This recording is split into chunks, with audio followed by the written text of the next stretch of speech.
Estamos de regreso en Conexión B. Muchas gracias por seguir acompañándonos en esta tarde. Nos vamos con nuestra sección Campo Innovador y es un gusto saludar a Francisco Javier Ugalde Acosta. ¿Cómo estás, Paco?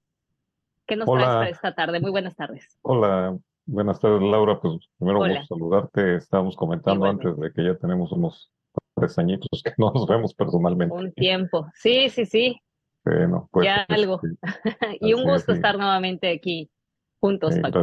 gracias Laura, y bueno, también buenas tardes a quienes nos escuchan a través de la radio y del internet.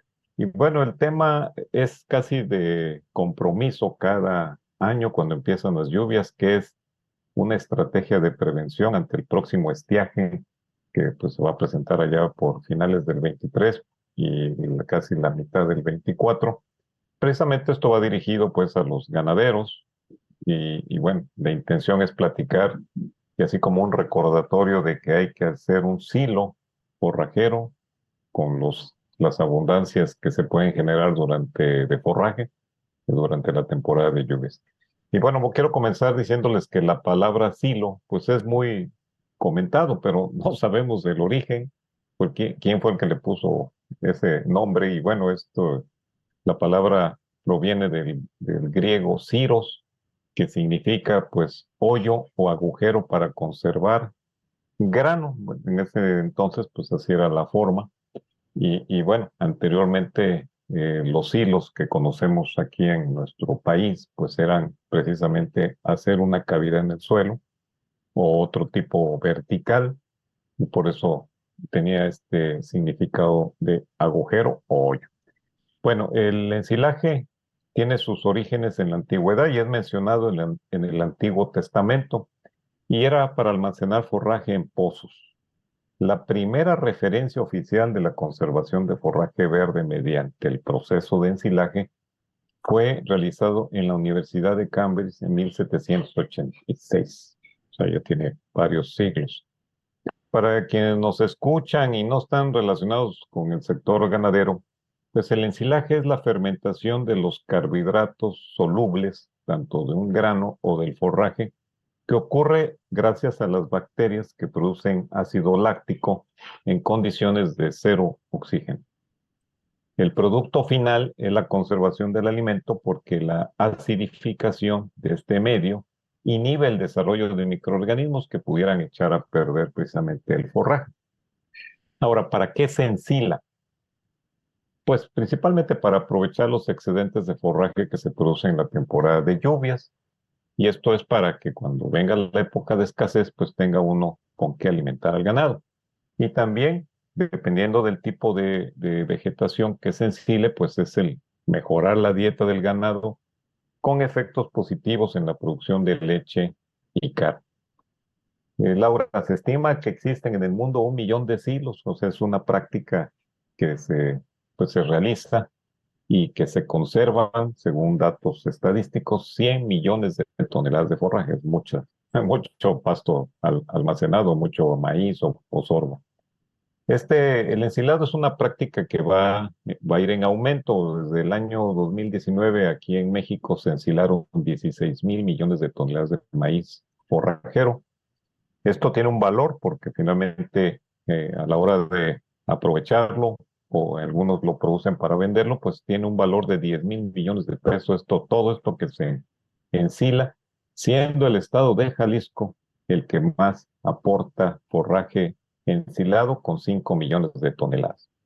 Ahora, ¿qué contiene el ensilado? Principalmente el de maíz, que es el más común, pues en este caso, va a almacenar almidón, proteína, fósforo y calcio, que eso desde luego es un alimento muy útil para la producción de ganado y más a los que se dedican a la producción de carne y leche.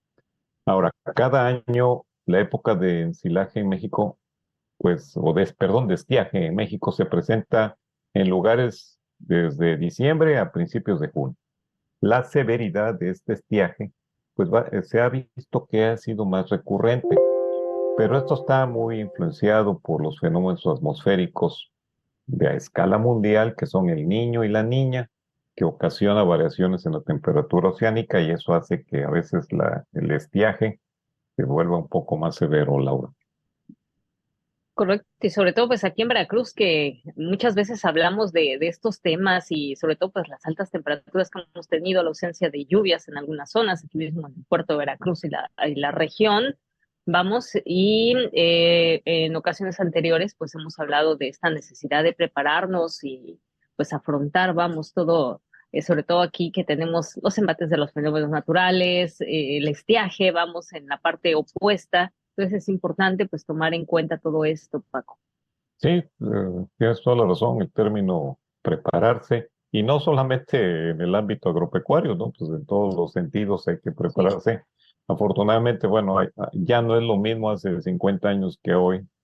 De alguna manera se pueden solucionar las cosas, pero eso no significa que el problema está presente. Ahora, estos 2 últimos años de estiaje que se han presentado en el país han sido los más severos precisamente por el fenómeno de la niña. Ahora estamos siendo afectados por el fenómeno climático del niño. Todavía no sé si está en su etapa alerta o ya estamos dentro. Bueno, vamos a esperar a los especialistas en climatología que nos avisen. Y bueno, el fenómeno de la sequía pues no tiene epicentro, no tiene una trayectoria, sino que empieza a progresar de manera lenta, por lo que es difícil determinar cuándo empieza y cuándo va a terminar. El estiaje que apenas finalizó, que es muy similar al que ocurrió en el año 2011, cuando el fenómeno de la niña provocó que cerca del 80% del territorio nacional mexicano estuviera con algún grado de sequía, ocasionando grandes pérdidas en los sectores agrícolas y ganaderos. Los efectos de la sequía, Laura, se ven más afectados a nivel local, cuando ocurre tala de árboles, hay incendios, la erosión de los suelos que provocaron los periodos de lluvia, y también cuando uno sobreexplota la actividad en su unidad de producción, es decir, en su parcela, en su rancho, no tiene uno procesos de recuperación. Pues esta tarde solamente es un recordatorio, un agroaviso a los ganaderos para que aprovechen claro. este periodo de temporal, pues para que establezcan lotes de producción de maíz, sorgo, caña o pastos y que procedan a ensilar para que bueno, tengan la posibilidad de alimentar a su ganado.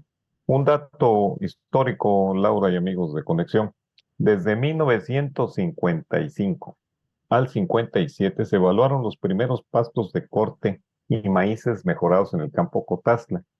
Fue una forma rápida de decirles ensilen, ya desde entonces ya había problemas de estiaje, posiblemente no tan duros, porque no tenemos la información climática, y esto se dio a conocer en un evento que se llamó el Día del Ganadero, que fue el primero en 1960, y ahí se presentaron los hilos de trinchera, y también quiero comentarte que algo ligado a la comunicación, ahí se filmó la primera película en México sobre la capacitación en el proceso de ensilaje.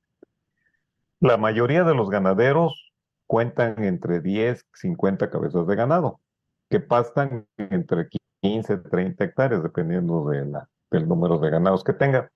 Pues esto los hace también vulnerables al estiaje si no se previenen con la producción de.